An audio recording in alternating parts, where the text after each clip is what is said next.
Hi guys, and welcome to the live Empress show with me, Gary G. And together here we are gathered to discuss this first episode, and first animation that we had once again in a huge period of time in Warhammer Plus. And this time is going to be about Warhammer Fantasy. Yes, I know my intro doesn't have anything to do with Warhammer Fantasy. It has to do everything with Warhammer 40k, but because we are discussing Warhammer Fantasy, well, so rarely here, that is why I'm just going to use my Warhammer, 4K, 40k, not 4K, but yeah, 40k intro for all Warhammer, as usual, really. So, Warhammer Blacktalon Reforged. This is, well, the first episode, hopefully, of a new series, and it's actually the highest quality of this type Warhammer animation that GW has produced to this day, at least in my opinion, because so far what we saw in a similar style in the Warhammer 40k and also fantasy was of course Hammer and Bolter. There we can see from the two universes the same style of animation, and it was quite choppy, you can say. It was like a very low FPS, and I really don't appreciate that, not even a little bit. But here we have a very fluid animation, a lot more quality overall to it, very good highlights of the armor, and better storytelling.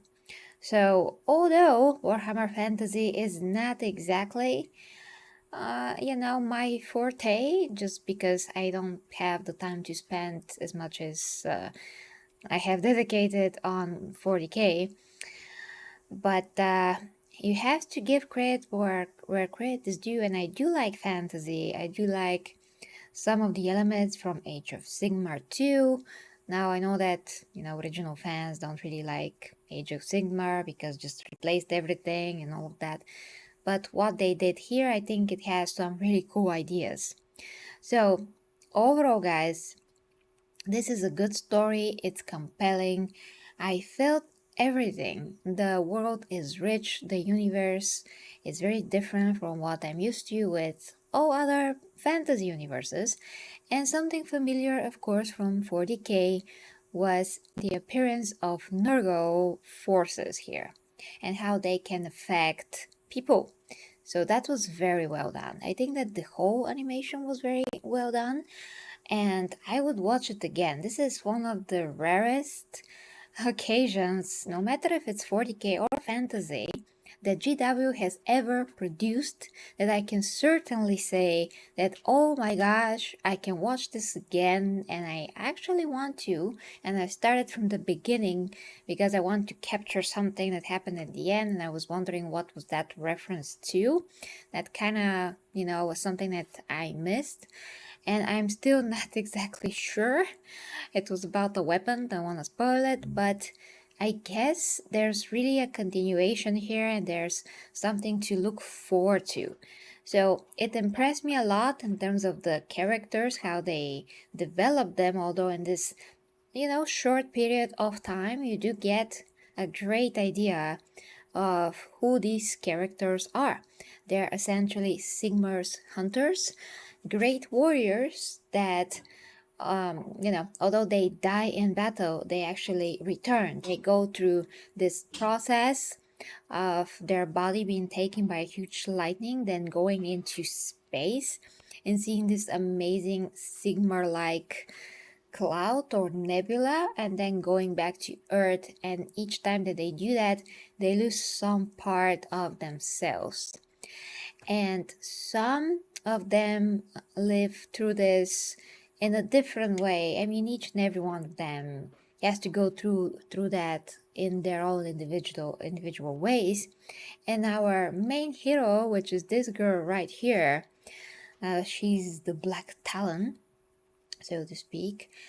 She is trying to remember something that happened, but she can't, because the more time passes, the less she can capture or just bring back any forms of memories.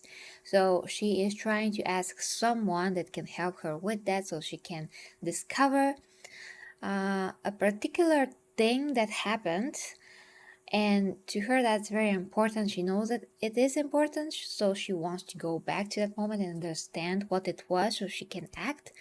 But the thing is, and the thing that makes this compelling, or at least one of the things, is that her commander, I think, was it, or in general, how they view their lives and deaths, is that whatever happened in the past life before they were dead, for I don't know which time, it has to stay dead with them. So it's like it doesn't matter what happened just before you died or something like this, because you have to live in the now. Okay, that's great, but sometimes some things happen and they're very valuable, elements, clues that can lead you to something important.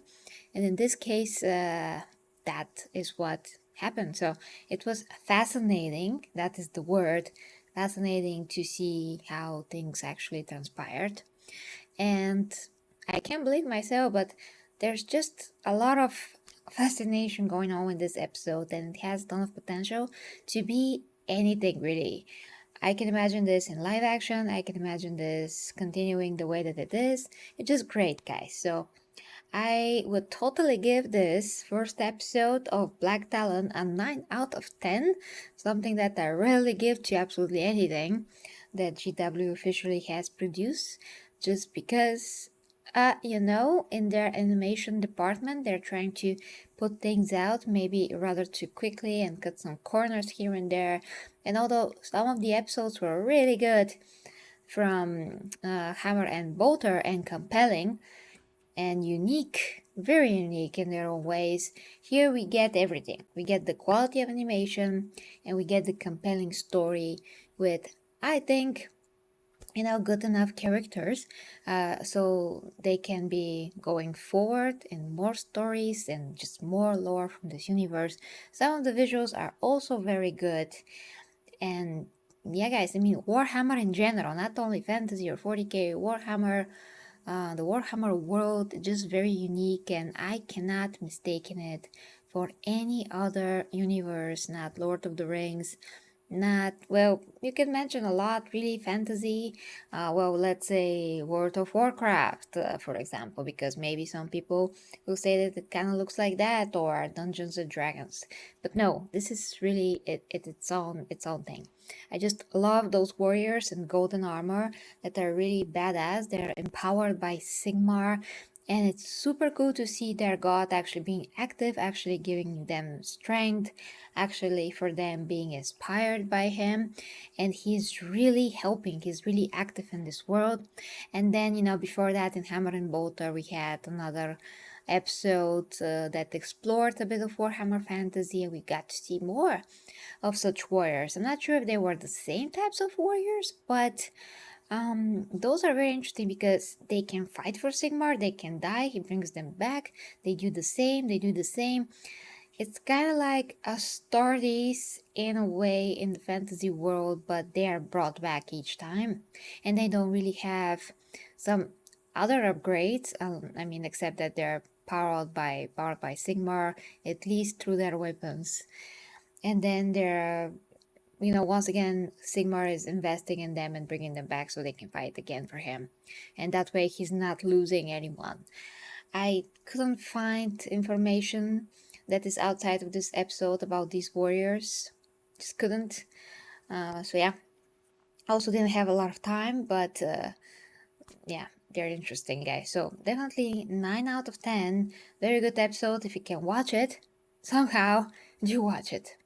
It is only 23 minutes, really. Okay, yeah. Let me check. Also, there's a short synopsis that I paste, down below. Her name is it's very hard. I remember not Naive, but Neave Blacktalon and her elite unit are Sigmar's hunters. Across the mortal realms, they use their skills to take down dangerous threats in the name of the God King. While they are dispatched to reclaim an outpost, when they are dispatched to reclaim an outpost sacked by the pestilent Maggotkin? Yeah, basically the forces of Nurgle, which was pretty damn disgusting. So, yeah, let me know. Let me see your comment. Thank you so much, dear Ivy, for giving one membership. Thank you, thank you, thank you. Nobody got it, but still, it is something. Oh, and it started playing on its own in the background. Stopping it right now. Oh, hi to you. The Vegoner, Vergoner, I don't know what, but it seems like I have something on the screen, I cannot read it well. This is a great episode. Honestly, it's very interesting universe and I like that you like it. Yeah, exactly. Very interesting universe, all those stuff. Chris, by the way, hi to you, happy to see you, and you also got a membership from like yesterday or the day before that. Indeed. So I'm just happy to announce that we have something that is quality, but I just wish for GW to keep bringing these things, not once every 3-4 months, because people are subscribed there for each month, and it's ridiculous to not have any content that you cannot find out of the platform. You just have to have this unique content at least, because everyone can find out whatever they want about the lore, but you can't replace these episodes. So guys, that's gonna be it for this stream, and tomorrow is Thursday, yeah. And also this week is Easter, which means that probably not gonna be here at least for Easter, but all the rest of the days gotta still cut that multiple review stream, and YouTube is giving me some wonderful copyright claims, which has stopped me to do stuff, but I'll wait it out and do it. So guys, thank you so much, and as always, if you'd like to support me or actually review anything by your choice, that's on Patreon as a tier, and that also goes, movies and whatever you like really.